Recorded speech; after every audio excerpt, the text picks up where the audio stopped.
This is the video tutorial about getting rid of the pop-up windows by the website networkspeedflow.com. This site, networkspeedflow.com, is a dangerous website. It attacks Google Chrome and it affects other browsers.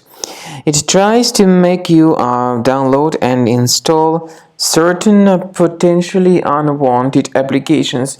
If you see these pop-ups, do not tolerate them. These pop-ups are fake and obviously really deceptive. So don't install what these pop-ups might promote to you. Simply leave this deceptive page, and I also recommend you to research your computer with Combo Cleaner antivirus. Get it on the page combocleaner.com, download the software, install the application, and then once it gets installed, start researching your system. Combo Cleaner will help you to effectively detect and eliminate other threats which could still possibly remain on your device.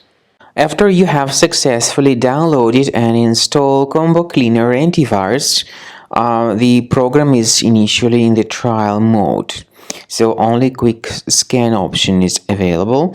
By the way, I forgot to mention that Combo Cleaner is available for Windows computers, for Mac computers, and for Android devices too.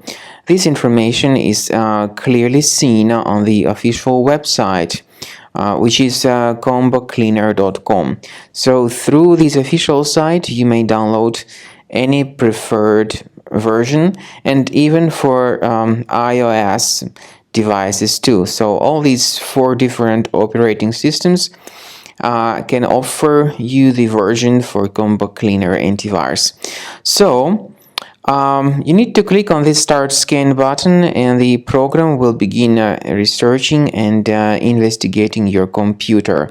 First of all, the software will update its anti-malware database, which is definitely essential for proper detection and removal of any malware.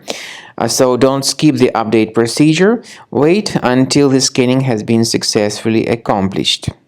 At the end of the scan, you will see the summary of threats, and we recommend upgrading to Premium, and you can request trial. Combo Cleaner will help you to remove all these threats automatically and keep your system free of other threats in the future.